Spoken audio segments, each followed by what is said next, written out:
Welcome. So in this explainer, we're going to get our hands dirty. We're moving past the theory, past all the diagrams, and into the real-world challenge of actually building a physical database. This is where the blueprint really becomes the building. You've done it, right? You've got these perfect entity relationship diagrams, all your relationships are mapped out, and everything just makes perfect sense on paper. But now what? How do you actually translate all those lines and boxes into a real functional database? Well, that's the critical bridge we're going to cross together today. So here's our game plan. We're going to start with the absolute essential, foreign keys. Then we'll look at how we connect strong, independent entities. After that, we'll dive into dependent entities. Then we'll cover some more advanced patterns and finish up with a really interesting one, what to do when tables relate back to themselves. Okay, let's kick things off with the absolute foundation of all of this. Honestly, if you can master the foreign key, not just what it is, but where to put it, you've pretty much unlocked the secret to building any relationship in a database. Seriously, everything else we talk about is built on this one core idea. So what is a foreign key? Well, at its heart, it's just a copy of another table's primary key. That's it. And by placing it in a second table, you create this logical link, a reference. It's the glue. It's what lets us say, hey, this order belongs to that customer. It also enforces what's called referential integrity, which just means you can't have an order for a customer who doesn't even exist. Pretty important. So the rule for placing it is actually super simple, and it's the one you are going to use most of the time. For any one-to-many relationship, you just follow this one golden rule. You take the primary key from the parent table, that's the one side, and you place it as a foreign key in the child table, the many side. So if one department can have many employees, the department ID always goes in the employee table.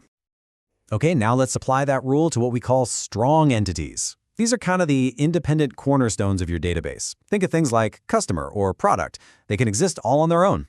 We're going to see how our foreign key rule works for one-to-one, one-to-many, and the one that always gets tricky, many-to-many relationships.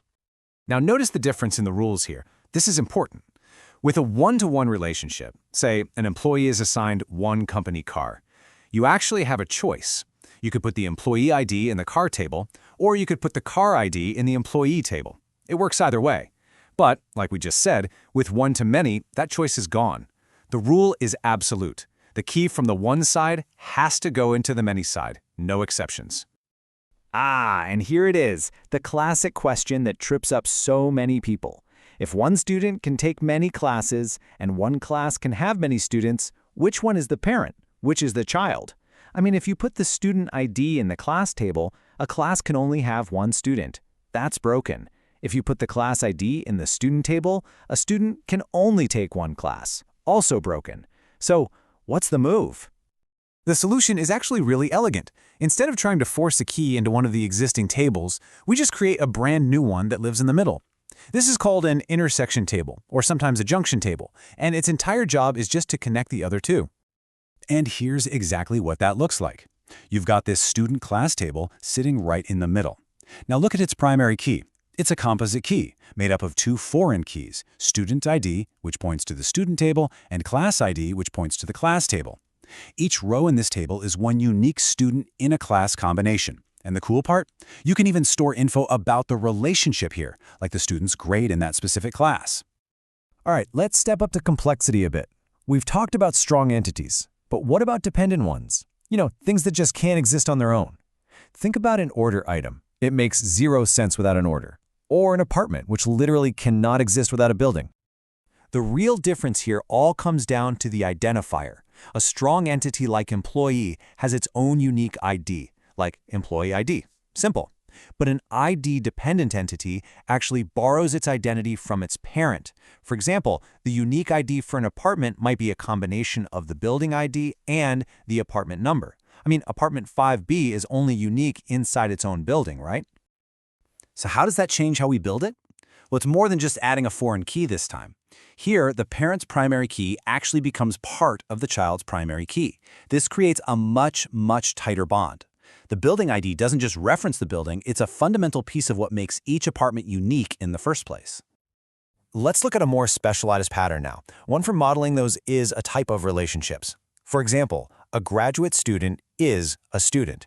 They share all the common stuff like a name and a student ID, but they also have unique things about them. How do we model that without making a huge mess? This structure is incredibly useful for avoiding something called value inappropriate nulls. Basically, instead of having one giant student table where all the undergraduates have empty cells for thesis title and all the graduates have empty cells for SAT score, we can separate them cleanly. It's just a much neater design. The way you implement this follows a really consistent logic. First, you create a base table for the supertype, student, that holds all the common info. Then, you create a separate table for each subtype, and the key that links everything together is the student ID. In each of those subtype tables, that student ID does double duty. It serves as both the primary key and as a foreign key, creating a perfect one-to-one link back to the main student record. And now for a really fascinating pattern. What happens when an entity needs to relate to other instances of, well, itself? The classic example is an org chart. An employee can be a manager of other employees. So how do you draw that relationship line when it starts and ends at the very same table? This is what we call a recursive relationship.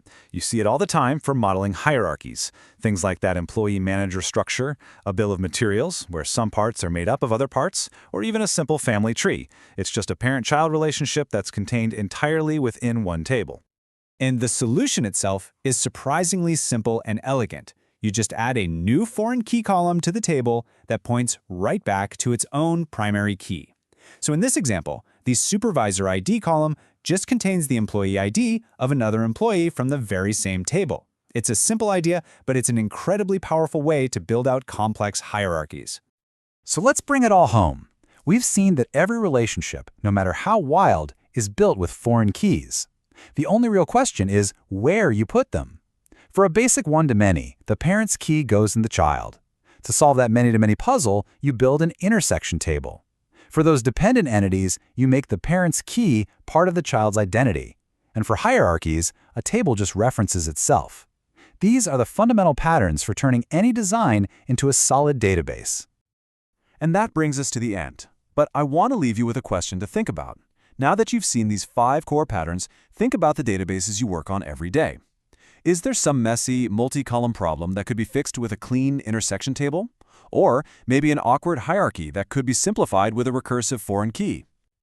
Hey, if this explainer helped you finally connect the dots between modeling and actual implementation, do me a favor and hit that like button, share it with someone who might need it, and of course, subscribe for more deep dives. Thanks for watching.